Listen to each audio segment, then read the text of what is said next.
Bom, também já começou a gravação. Eu vou compartilhar uma tela com você. Você me fala se você está vendo ela aí, tá bom? Tá ok.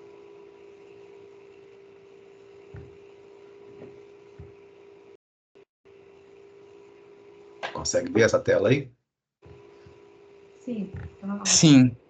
Tá, ótimo. Então, deixa eu só fazer uma outra situação aqui.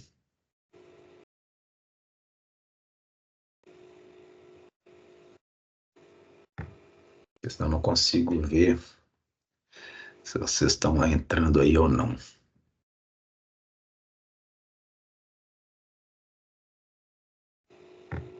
Tá bom, agora eu consigo ver aqui tudo. Só diminuir isso aqui. Eu vou deixar assim essa tela, né? Ela não está aqui em forma de apresentação, mas eu vou deixar ela assim, porque se eu toda vez aqui eu faço algum tipo de alteração, né, no conteúdo aqui. E aí ele fica atualizado para vocês, tá? De toda forma, eu vou, como eu já falei, ela está sendo gravada, no máximo segunda-feira de manhã vai estar lá disponível para vocês. Então, são 10h02, né? Vamos dar início aqui à aula 4. E essa aula 4 ela vai servir, inclusive, para vocês como uma revisão, né? Para avaliação que vocês vão fazer, que ela é no dia 15. Então, assim, dê foco no estudo de vocês, nisso que eu vou falar aqui. É imprescindível que isso aqui vocês estejam por dentro, tá? Não é que não tem que ver as outras coisas, mas isso aqui é fundamental. Como eu disse, foco, tá? Foco no estudo de vocês deve ser nisso que eu vou falar aqui. Então, eu vou apresentando aqui cada assunto, e à medida que vocês tiverem qualquer dúvida aí, vocês podem me interromper. Não precisa nem de levantar a mão aqui, não. Pode me interromper, tá? Pode já, precisando de falar alguma coisa aqui, já fala. Eu acho melhor porque, assim, no Teams a gente tem dificuldade de ver se vocês estão entrando. Se entrar um outro aluno aí, eu fico com dificuldade de ver se ele está entrando ou não. Combinado? Então, se tiverem dúvida, já pode falar. Não precisa nem de levantar a mão, tá bom? Sim. Então, vamos lá. Não só dúvidas, qualquer consideração que vocês queiram fazer, tá? Deixa eu ver se eu aumento um pouquinho essa letra aqui, se fica um pouco melhor. Acho que dá para aumentar mais ainda. Beleza. Bom, primeiro assunto que eu quero abordar com vocês aqui, que está lá no módulo 2, ó, vou colocar isso aqui em amarelo. Amarelo ficou bom, não? Peraí. Tirar esse amarelo aqui. Que é as primeiras teorias, né, que abordaram o assunto liderança, que é a teoria dos traços, a comportamental e a contingencial, e veio nessa sequência. Tá? Então, a teoria dos traços, como não poderia deixar de ser, ela dizia, ou ela propôs, né, que os traços apresentados por uma determinada pessoa pode aumentar, então isso aqui é importante, pode aumentar a probabilidade que ele seja um líder efetivo. Mas olha só a observação, mas não conseguiram provar que quem tem esses traços será um líder eficaz. Então, isso aqui é importante a gente frisar. Então, essa teoria foi a primeira teoria que abordou a liderança. Na época, ela teve lá sua importância, mas a gente já começa a perceber que ela não é a teoria das mais efetivas, né? Principalmente, nós vamos ver aqui que uma das críticas também que tem a ela, que ela não leva em consideração a situação. Tá? Bom, na sequência, quase que simultaneamente na sequência, entrou aqui a teoria comportamental. Outros autores, né, vieram aqui com essa teoria. O que a teoria comportamental aborda, né? Os autores, né, quem estudou, quem lançou essa teoria aqui, eles afirmavam que determinados comportamentos específicos diferenciariam os líderes dos não líderes. Então, que tem a ver com comportamento. Quem tinha determinados comportamentos poderia ser um líder ou não.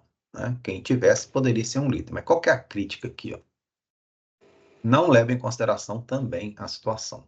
Assim como a teoria dos traços, a teoria comportamental também não leva em consideração a situação, o que é muito importante. Você está perguntando, mas que tipo de situação? Ué, os próprios liderados, né? Ou seja, você pode ter uma equipe de liderado que é autogerenciável, mas você pode ter uma equipe de liderados que trainees, por exemplo, pouquíssima experiência, né? Então, assim, o próprio perfil da sua equipe vai influenciar o seu estilo de liderança. Então, imagina, se eu tenho uma equipe autogerenciável, eu não preciso ficar em cima deles.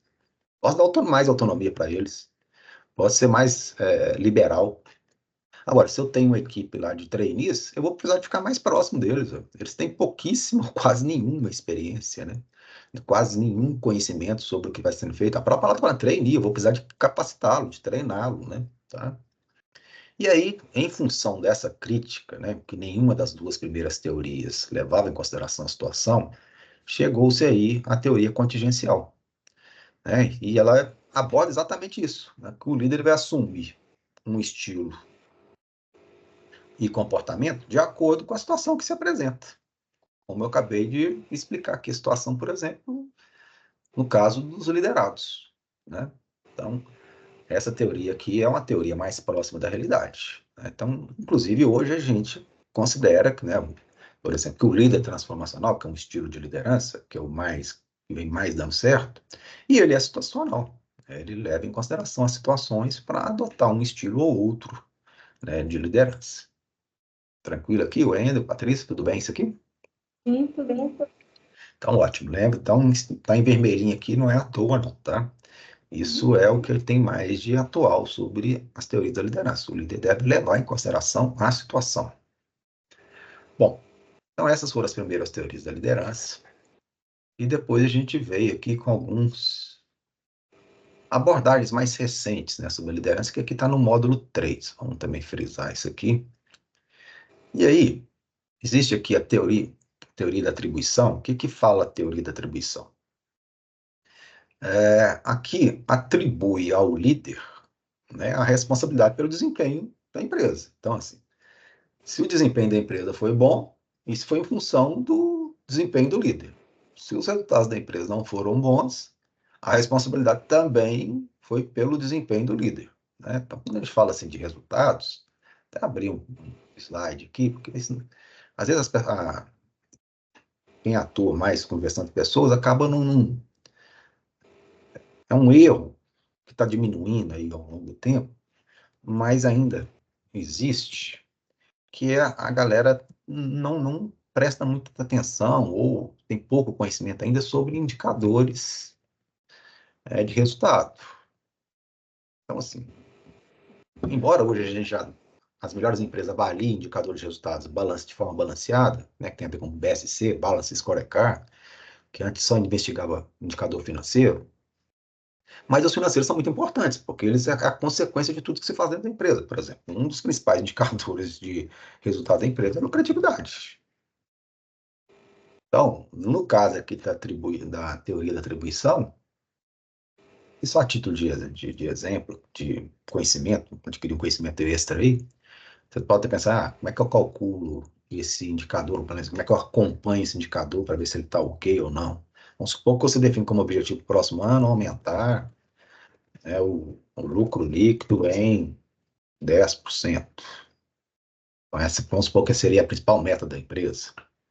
Bom, para você ver se realmente aumentou isso aqui, você vai pegar o lucro líquido da DRE este ano e do próximo, esse realmente aumentou. Né? DRE é um demonstrativo financeiro, se chama demonstração do resultado do exercício. E para calcular a lucratividade, a gente calcula, pega lá, lucro líquido dividido pela receita total. Então, só a título de curiosidade, mas muito importante, mesmo quem trabalha na área de marketing, na área de produção, na área de pessoas, é importante ter uma noção boa sobre indicadores financeiros também. Tá? Então, vamos voltar aqui. Bom, então, isso é a teoria da atribuição. Na teoria transacional, como a própria palavra está falando aqui, essa não esse não é um estilo de liderança que consegue, por exemplo, superar a expectativa. Geralmente consegue atender metas. Porque aqui é o tipo de, por exemplo, assim, você faz em função do que eu te dou. Né? Então, você trabalha mais e aí eu te remunero melhor. Mas aqui, nesse caso, o líder, ele não é aquele tipo de líder que inspira as pessoas. É aquele líder que fala que a meta é essa, você vai fazer isso, você é isso, você é isso, e se você fizer, você ganha aquilo.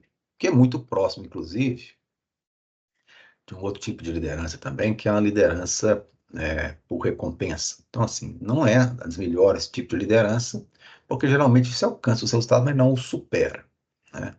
Já quem adota o estilo de liderança carismático, aí as coisas mudam, tá? Porque, eu vou até abrir um novo slide aqui para o líder carismático, ó. Líder carismático. Esse líder aqui, realmente, ele é um líder que geralmente consegue resultados acima das expectativas. Por quê? Esse tipo de líder, ele é sensível às necessidades da equipe. Então, o que significa isso? Ele fica muito próximo da equipe, então ele estabelece. Vamos até começar de uma forma diferente. Esse tipo de líder aqui, ó, ele tem capacidade de ter visão de futuro. Aquele líder que consegue enxergar na frente e falar, não, nós precisamos chegar ali. E não só falar essa visão de futuro, ele fala como que vai chegar ali, o que que cada um vai precisar de fazer, como vai precisar de fazer, e ele vai guiar isso. Então, além dele ter uma visão de futuro, isso tem muito a ver com criatividade e conhecimento, ele comunica muito bem isso e persuade as pessoas a conseguir chegar lá. E ajuda demais, né, a alcançar essa visão de futuro, isso que eu estava falando aqui, que é, eles são sensíveis às necessidades da equipe, então eles ficam muito próximos da equipe, e como eles estão muito próximos das equipes, eles acabam identificando o que está impedindo cada membro da equipe de alcançar suas metas individuais e que, se elas fossem alcançadas, chegaria na visão de futuro. Mas eles também são muito atentos e capazes de analisar o ambiente externo. Então, aqui é para no sentido assim, de identificar claramente onde estão as oportunidades, onde estão as ameaças que podem afetar a visão de futuro. Mas não é só isso, não. São pessoas que fazem autossacrifício. São pessoas assim, que dão metas altas para as pessoas, mas estão lá junto. Por exemplo, vamos supor que precisa de trabalhar num sábado, e a empresa normalmente não trabalharia. Não é aquele tipo de líder que faz a equipe vir e ele não vem. Não, ele vem também. Ou então, precisou de fazer mais hora extras aqui. Ele fica junto. Ou, de repente, o gerente de vendas está lá com dificuldade imensa com o cliente. Ele vai lá junto para tentar, né, desembolar aquela situação lá. Então, esse tipo de liderança aqui realmente consegue, obviamente, temos a expectativa que ele consegue superar, né, o esperado. Onde que está a crítica a esse tipo de líder? Que, para aqueles que ainda não a corrigiram, geralmente eles têm o ego mais inflado, né? Eu fiz, eu aconteci, né? E calma, né? Se você conseguiu, não é só em função das suas capacidades, também em função, né, da sua equipe. E nesse sentido, é que chegou aqui os líderes transformacionais. Que eles têm tudo isso que o carismático tem, só que ele tem duas coisas que o carismático não tem. A primeira, vou até colocar aqui, joga na frente, ele tem o ego controlado. Então, ele já administrou isso aqui bem. E outra característica que é marcante e que o carismático não tem, é que eles têm também a visão de futuro, mas eles incentivam a sua equipe, os seus liderados, a questionar essas visões de futuro dele. Porque ele entende que, da mesma forma que ele tem condições de prever lá o que vai acontecer mais na frente, de tentar indicar um caminho para alcançar um patamar superior que a empresa está hoje, ele entende que um outro liderado dele, ou até mais, pode ter a mesma capacidade. E aí aquele velho ditado, né? Duas cabeças pensantes podem pensar melhor do que uma, né? E depois nós temos aqui ainda um outro tipo de liderança que é o visionário. Mas ele é como se fosse assim, um subestilo do transformacional. É aquele líder que tem visão de futuro. Mas eu gostaria de frisar, deixa eu deixar em outra cor de letra aqui, que esse é o tipo de líder que vem dando mais resultado aí nos últimos tempos, que é o transformacional. Ele tem tudo que o carismático tem, mas já corrigiu o problema, né, entre aspas, de um carismático, que é o ego inflado, ele já tem o ego controlado, e ele não só define visão de futuro, mas ele incentiva a equipe também a questionar até a sua própria visão de futuro para melhorar essa visão de futuro, tá bom? Tranquilo aí? E aí, pessoal? Andrew, Patrícia, tudo bem? Tá sim. Então, tá ótimo. Tudo numa Vamos dar boa sequência. até então. Então, tá ótimo. Vamos embora, então. Vamos seguir aqui. Bom, vamos falar aqui agora, né, das 8 dimensões do líder. Isso tem relação com o estilo comportamental de liderança, tá? Isso está lá no módulo 4. Então, vamos frisar aqui, módulo 4. Então, aqui nós temos 8 dimensões, né? Vamos ver cada uma delas aqui. Na dimensão pioneira, os líderes que se enquadram nessa dimensão, que eles apresentam comportamentos, esses comportamentos aqui. Eles são líderes mais aventureiros, mais dinâmicos, mais carismáticos. Já na dimensão enérgica, né? A grande maioria são pessoas, líderes mais espontâneos, mais sociáveis, mais encorajadores.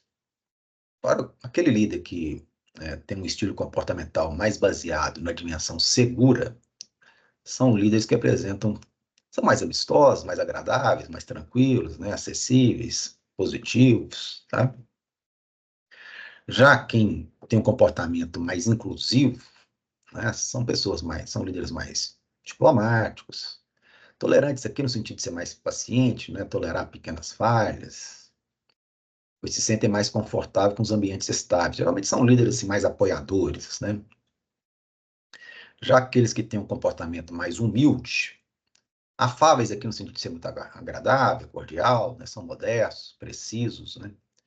Interessante ainda que eles apresentam comportamentos de forma metódica e consistente. Metódica, assim, no sentido de fazer as coisas sempre do mesmo jeito, são mais previsíveis, né?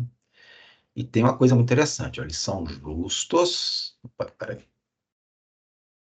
São justos e práticos, apesar de sua forma de agir cuidadosa impedir a espontaneidade e a criatividade, até por causa dessa característica aqui, ó, de ser muito metódico, né? São características que às vezes empaca aqui a criatividade e a espontaneidade da pessoa, porque fazendo sempre, como ele faz sempre do mesmo jeito, ele quer que as pessoas lideradas também sempre façam do mesmo jeito, né? Aqueles líderes que têm um estilo comportamental mais prudente, né, eles tendem a ser mais sistemáticos, cuidadosos, analíticos. Até a própria palavra analítico está falando disso, né? O analítico geralmente é mais prudente, né? Quando a gente estuda os estilos, por exemplo, de negociadores, e um dos estilos é o analítico, a principal necessidade comportamental do analítico lá é a segurança, que tem tudo a ver com a prudência, né? Então, assim, para você convencer um analítico, você tem que ter argumentos muito sólidos e detalhados, senão ele não se sente seguro e aí não decide. Já aqueles líderes que têm o comportamento aqui mais determinado, como a própria palavra está falando, né? Eles têm disposição a serem mais desafiadores, determinados, racionais, e faz todo sentido, né? Pessoas determinadas, né, têm um pouco dessas características mesmo. E já aqueles líderes que têm comportamento mais controlador, então eles apresentam a tendência a serem mais competitivos e assertivos, né? Então, essas 8 dimensões do líder que tem a ver com seu estilo comportamental, tá? Ok? Bom, depois tem, lá no módulo 5, tem um outro assunto lá que também deve ser foco de estudo de vocês, que fala das 5 competências essenciais. Vamos frisar isso aqui, ó, 5 competências essenciais do líder. Quais são elas? Capacidade de escolher. Isso aqui é uma coisa muito, muito importante. Várias vezes o líder vai ter que dizer, eu vou por ali ou por aqui? Várias vezes vai acontecer isso, né? Qual que é o melhor caminho a seguir? Então, isso aqui é uma competência essencial do líder, saber definir o caminho certo, inclusive, para alcançar a sua visão de futuro. Empatia, fundamental. Lembra que empatia é ter a capacidade, né, de se colocar no lugar do outro. E aqui o outro aqui pode ser sua própria equipe, pode ser lá a diretoria, um sócio da empresa, pode ser um cliente, pode ser um fornecedor, né? Então, assim, muitas vezes, o líder muitas vezes está negociando o tempo inteiro, né? Então, quando ele está negociando, pode acontecer em uma ou mais vezes objeções da outra parte. Então, é importante que ele tenha essa capacidade de ter empatia. Peraí, por que essa pessoa não está concordando comigo? Então, quando ele se coloca lá do outro lado da mesa, ele pode acabar percebendo o porquê disso, né? Outra competência essencial é essa aqui, ó, controle de emoções e situações. Isso aqui tem muito a ver com inteligência emocional. E a gente adquire inteligência emocional. Não é nada fácil, principalmente nos dias atuais, todo mundo com muita falta de paciência, né? Ambientes muito pressionados, né? Toda hora uma crise. Olha lá o Rio Grande do Sul, uma crise imensa. Olha as guerras aí lá no Oriente Médio, guerra na Rússia. Então, tensão para todos os lados. Então, não é fácil aí. Olha o trânsito, assim, para todo lado hoje, tudo leva a você não ter, ou pelo menos assim, te tirar da zona de conforto, ou te tirar do sério. Mas não podemos, principalmente no mercado de trabalho, né, dentro das empresas. É importantíssimo ter inteligência emocional. E essa é uma competência essencial de um líder. Bom, você deve estar se perguntando, como é que eu melhoro a minha inteligência emocional? Lembrando que inteligência emocional é exatamente isso aqui, é você conseguir gerir bem as suas emoções, mas as emoções dos outros também, né? Saber lidar bem com as emoções dos outros. E a gente melhora muito isso aqui nos autoconhecendo, porque aí você vai saber quais tipos de situações que te incomodam, você se prepara antes para ir para ela. Se você fica nervoso, técnicas de respiração melhoram demais. Se você tem coisas que te incomodam hoje, você precisa de mais de foco, faz uma meditação, por exemplo, né? E lembrando que o cérebro ele pode ser reprogramado, né? Então, se você dá uma mensagem para ele, eu estou indo para uma reunião, ali tem uma pessoa que tem a capacidade de me tirar do sério. Então, hoje eu vou ouvi-la com atenção, vou pregar minha língua lá dentro da boca, vou processar bem o que ela está falando. Se o que ela estiver falando lá não interferir nas minhas metas, no que não é importante, entra no ouvido e sai no outro, não vou ali me desgastar e vou manter minha calma o tempo inteiro conversando com ela. Essa mensagem que você dá para o cérebro, ele acata e aí você está reprogramando ele para esse tipo de situação. Porque ele vai pensar assim, se eu não fizer isso aqui, volta a ter lá os conflitos que não são bons para mim. E lembrando, quando a gente conflito, via de regra, você perde a paciência. E se você perder a paciência, né, quando você perder a paciência é uma consequência de você ter ficado nervoso. Quando fica nervoso e perde a paciência, a chance do seu raciocínio ter encurtado e você cometer algum engano, algum erro, é grande, principalmente de afetar emocionalmente o outro lado, né? Então, essa aqui é uma competência essencial, assim, fundamental. Outra competência essencial é a capacidade de se antecipar. Isso aqui tem a ver com a visão de futuro, lembra? Vou colocar aqui. Tem relação à visão de futuro e capacidade de influenciar as pessoas. Isso aqui é uma característica marcante de um líder, né? Isso aqui não tem nem. Isso aqui é meio que chover no molhado, né? Meio que óbvio, né? Tá?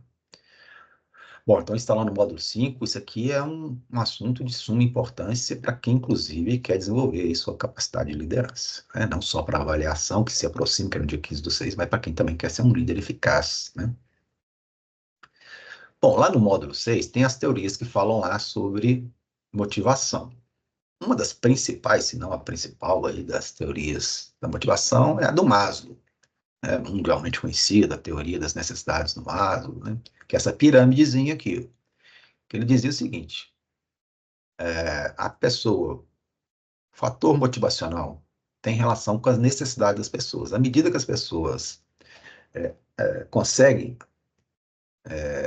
atender a essas necessidades, ele estaria motivado. Ou seja, qual que é o motivo que as pessoas têm para agir? Né? Porque motivação é motivo para ação. Então, quais são os motivos que as pessoas têm para agir? São o atendimento a essas necessidades aqui. Então, por exemplo, ele dizia, né, que o ser humano tem 5 tipos de necessidades, da mais básica, que está na base da pirâmide, até a mais sofisticada, que está lá no topo, e à medida que uma fosse satisfeita, apareceria a outra. E isso, inclusive, é a principal crítica a essa teoria da motivação, que não necessariamente precisaria de surgir uma necessidade de segurança só depois que a necessidade fisiológica fosse atendida. Lembrando que necessidade fisiológica que talvez assim, com abrigo, vestuário, alimentação, sexo. No caso do mercado de trabalho, tem a ver com pagamento de salário em dia, né? Não quer dizer que só depois que eu tenho isso aqui que eu vou ter necessidade de segurança, por exemplo. Eu posso ter uma necessidade de ter empregabilidade, de ter um lugar estável para trabalhar, que se eu fizer o meu, eu não vou ser demitido, né? Aí depois nós temos as necessidades sociais, que tem a ver com interação, né, entre as pessoas. Então, empresas que valorizam a integração das pessoas, motiva as forças-tarefas, técnicas de brainstorming, as pessoas vão atingir essa necessidade social. Aquelas que são poder mais centralizado não vai conseguir atender essa necessidade social, vai ter mais dificuldade. A necessidade de estima tem a ver com reconhecimento, né? Então, aquelas empresas que trabalham, por exemplo, com a meritocracia vão conseguir atender essa necessidade das pessoas, e lembre, atendida a necessidade, esse é o grande motivo para a pessoa ficar motivada. E a necessidade de autorrealização, ela é em função das outras necessidades. Geralmente, quando a gente atende todas as outras necessidades, aí sim, tem a ver com a crítica lá inicial, mas assim, quando a gente realmente está satisfeito com todas as outras, o que tem a ver com a necessidade de autorrealização aqui? É aquela necessidade de realização pessoal e profissional. Se você atingiu todas as outras, possivelmente você vai atender essa aqui. O que não significa que você tenha a necessidade de autorização sem antes ter preenchido essas quatro aqui. Agora, se você já tiver preenchido, ou seja, atendido as quatro iniciais, com certeza você já está a caminho ou já conseguiu atender a sua necessidade de autorrealização. Então, essa é a teoria da motivação do Maslow, uma das mais conhecidas no mundo e uma das mais aceitas. E só tem essa crítica realmente, de que não necessariamente precisaria de surgir a necessidade social só depois que a de segurança e a fisiológica fosse atendida. Bem, Patrícia, Wendel? Certinho, Tá professor. tudo bem até então. Então, tá bom. Então, vamos mudar aqui de assunto agora e vamos falar das 5 categorias de poder. Porque o líder ele exerce poder, né? Vamos dar uma olhada como que são os tipos de poder e aqueles que apresentam melhores resultados, né? Deixa eu aumentar um pouco essa letra aqui. Até onde que dá para aumentar? Tá aqui, acho que dá para aumentar um pouco mais. Tá. Assim deu. Bom, o primeiro poder que existe é o poder coercitivo. Esse, geralmente, os líderes eficazes, eles não exercem muito esse poder porque ele é muito baseado na ameaça. Né? Ou seja, o que significa isso? Olha, se você não fizer, vou te dar uma suspensão, vou te dar uma carta de advertência, vou te demitir. Né? Não é o tipo de poder que os líderes eficazes exercem. Existe o poder de recompensa. Essa recompensa aqui é a recompensa em dinheiro, avaliações de desempenho favoráveis, promoções, horário de trabalho flexíveis ou retirada de fatores indesejados. Por exemplo, uma hora extra eu tiro se você melhorar seu desempenho. Então, assim, alguns líderes, principalmente aquele líder lá transacional que eu falei lá atrás, exerce esse tipo de poder aqui. Como eu disse, ele costuma até alcançar as metas, mas não superá-las, né? Aí existe o poder legítimo. Então, vamos ver o que é esse tipo de poder aqui, ó. Ele pode fazer com que as pessoas aceitem realizar o que lhes é pedido, porém não conseguem o engajamento e comprometimento. Você fala, mas por quê, né? Porque o poder legítimo, muitas vezes, é assim, pode estar lá no plano de cargos e salários, registrado assim, que a pessoa, a partir de, sei lá, de 10 anos de emprego, ela já é promovida para um cargo. Então, ela está sendo promovida por tempo de serviço, por comprometimento, mas não necessariamente por desempenho, né? Então, ele está ali não é porque ele é o melhor, mas é porque ele tem mais tempo de empresa, tá?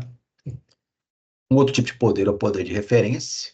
Então, esse aqui, ó, tem sua origem na admiração da equipe, do sócio da empresa, na forma como os outros percebem, possui relação direta com carisma, com respeito e bom relacionamento pessoal. Então, a própria palavra está falando aqui, geralmente os líderes carismáticos têm um poder de referência. Né? As pessoas, ele é uma referência da empresa, por isso que ele está ocupando aquele cargo de liderança.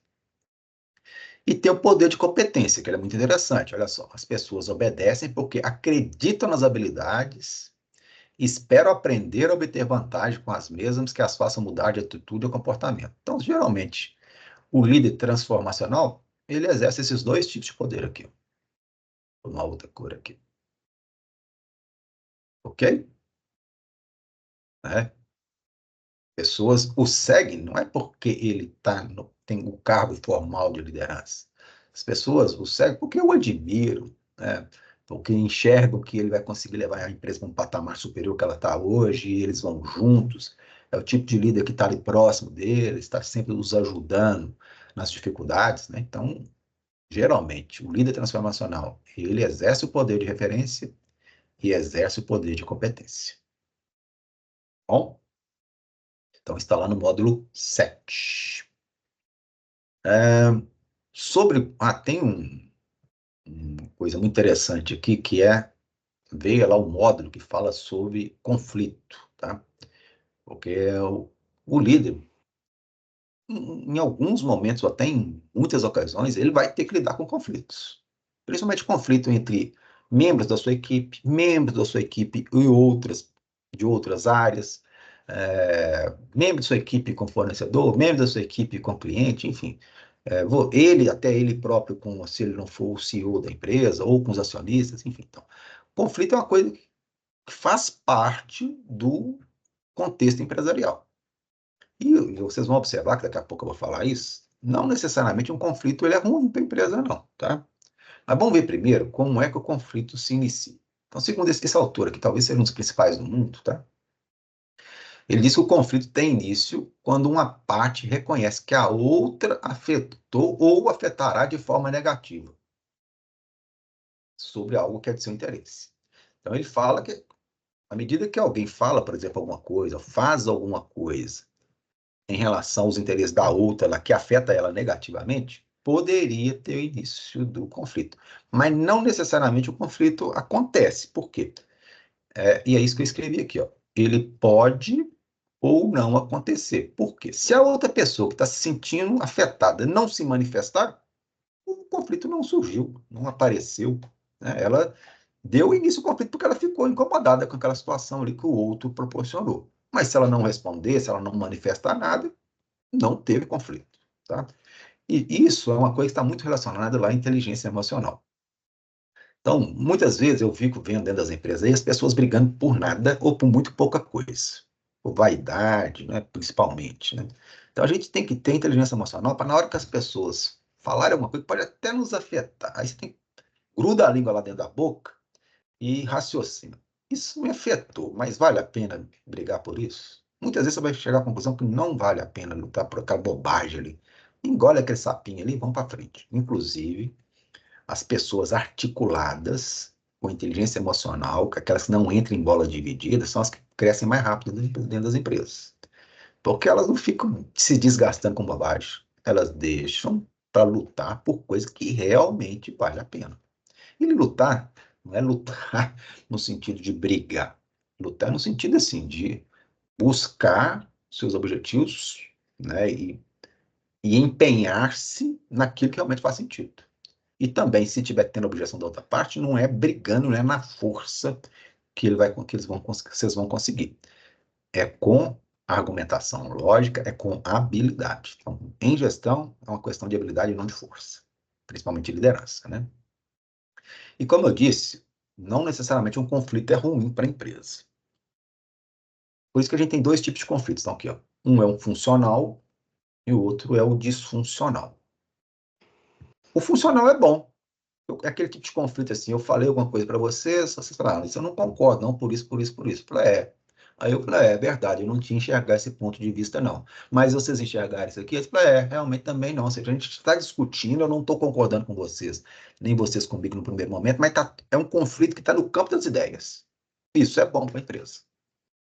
O ruim é se eu às vezes, não estou conseguindo convencer vocês.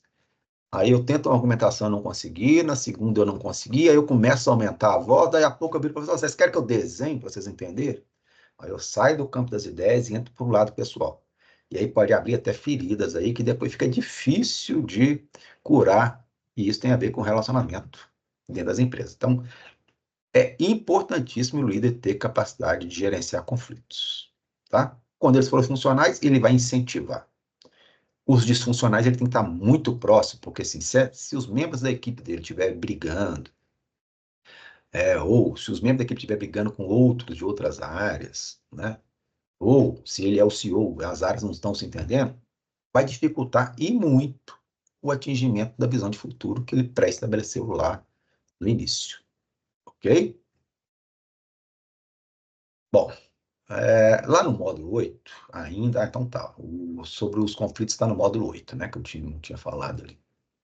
Fala ainda sobre as possíveis causas de conflito, que é interessante a gente enfatizar isso. Recursos escassos muitas vezes é um momento de conflito, ou seja, às vezes o líder está querendo demais que você faça com pouco. Isso pode ser uma causa de conflito, né? Você não te dá os recursos adequados para atingir uma meta muito audaciosa. Ambiguidade de jurisdição, isso aqui tem a ver assim, com disputa de território, por exemplo. Tá? Isso aqui que está em negrito não é à toa. A má comunicação é um motivo, pode ser uma causa assim, forte de ter conflito. Assim, você fala uma coisa e não falou ela corretamente, ou não ficou claro, ou não registrou, e depois dá alguma coisa errada, é igual filho feio arruma pai, é difícil, porque assim, então, se você falou alguma coisa e é importante, se você pediu ou recebeu alguma demanda, registra aquele negócio ali, porque depois, se der errado, não vai dar para falar assim, não, eu não entendi assim, não foi assim que você falou. Então, a comunicação pode dar muito ruído, mas se você registrou, minimiza demais a possibilidade do ruído. Agora, esse aqui é quase que chovendo molhado, né? O choque de personalidade pode ser realmente uma causa de conflito, pessoas que pensam muito diferente. Mas as pessoas precisam de pensar de uma outra forma. Lidar com pessoas que pensam diferente da gente, que pensam bem, é bom. No primeiro momento, é difícil. Porque assim, a pessoa vai ficar te contestando o tempo inteiro, aí você contesta ela também o tempo inteiro. Mas se você grudar bem a língua lá dentro da boca e processar o que a outra pessoa fala, e da mesma forma ela também tiver ouvido bom, você vai notar que em algumas situações, você pensou de uma forma, é como se você pensasse com uma parte do cérebro e ela está pensando com a outra. Então, se vocês se entenderem no sentido de ouvirem, processarem bem o que o outro está falando, vocês trabalham com mais parte do cérebro e tem mais possibilidade de chegar, né, num processo decisório ali mais rico. Diferenças de poder e status também é uma outra causa de conflito. Às vezes a pessoa não está numa posição superior lá, não sabe exercer o direito, aí aquela pessoa que está abaixo pode se sentir incomodada em se manifestar. Diferenças de metas também, né? Meta é um negócio complicado. Inclusive, eu costumo falar que existem umas metas assassinas aí. Aquela meta que não é atingível, né? Às vezes a empresa coloca lá uma meta lá no teto, lá com uma premiação super atraente, aí todo mundo corre atrás daquela meta, mas daqui a pouco percebe que aquela meta não vai ser atingida nunca, ou com muitíssima dificuldade, porque não tem potencial para aquilo. E aí aquela frustração. No início dá aquela motivação grande, depois a frustração, né? Então dê uma olhada também lá no módulo 8 sobre essas possíveis causas lá, dá uma olhadinha com mais carinho. No módulo 9 eu falo lá, né, sobre os papéis do líder também, que são um assunto interessante. Deixa eu tentar aumentar um pouco essa letra aqui.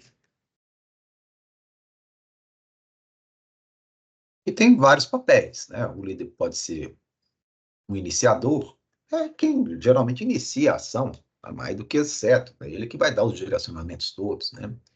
O líder como modelo, que é aquele que líder de referência, por exemplo. O líder como negociador, é aquele que possui a capacidade de negociar, né, com os membros da equipe, com outras equipes, com o fornecedor, com o cliente, em prol de alcançar sua visão de futuro. E existe ainda um líder coach, né? Não sei se você sabe o que é um coach. Coach geralmente é aquelas pessoas que ajudam outros profissionais a terem uma sequência de carreira mais rápida, melhor, mais saudável, né? Então, eu até deixei uma colinha aqui, ó, é aquele que divide conhecimento e experiência, né, com seus liderados, com o objetivo de aumentar o potencial dos seus membros, além de ajudá-los a alcançar as metas propostas. Fundamental para o líder, né? Então, esse é um papel que o líder tem que exercer, assim, fundamentalmente, se ele quiser que realmente a sua visão de futuro seja alcançada. Depois, no módulo 13, aqui, a gente tem fala de uma curva de desempenho das equipes, está lá nos últimos módulos, tá? Isso aqui, que tem desde grupos de trabalho até equipes de alto desempenho. Grupos de trabalho é quando, assim, o que é um grupo de trabalho? É quando não precisa de interdependência entre os membros da equipe, né? Cada um pode fazer o seu separadamente, que não vai afetar o resultado geral, né? Tem as pseudo-equipes, como a própria falada, é pseudo, não é uma equipe. Então, o que é isso? O que é isso aqui? Ó? É quando existe a necessidade de interdependência, ou seja, um depende do outro para a coisa acontecer, mas os membros são individualistas. Então, assim, não existe colaboração. A equipe potencial é aquela que tem potencial, não necessariamente ela é uma equipe de desempenho alto. Por quê? Os membros sabem a importância da interdependência, mas ainda falta o senso de coletividade. Ele já está no caminho, é uma equipe que está no caminho de ser uma equipe de alto desempenho.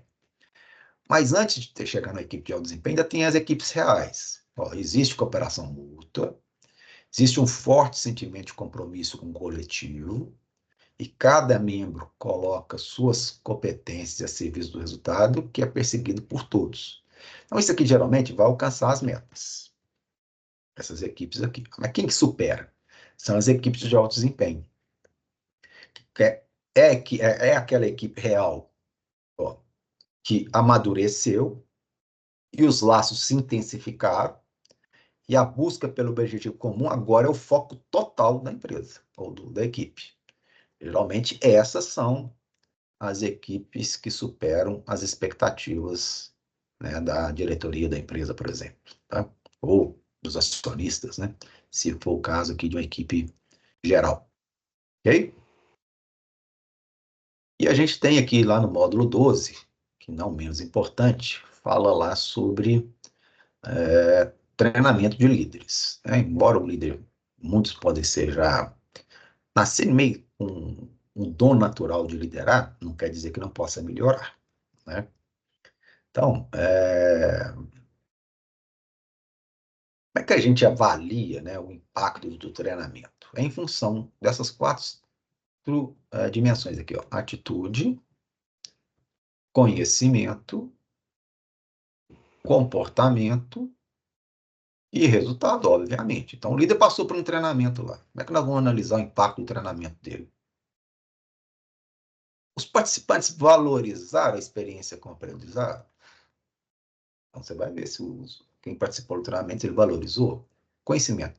Os participantes efetivamente aprenderam com o treinamento? Fundamental. Pode até fazer teste durante e depois do treinamento. Houveram mudanças de comportamento através da aplicação dos conhecimentos adquiridos? Ou seja, depois que o líder foi capacitado, ele melhorou o comportamento? Resultados.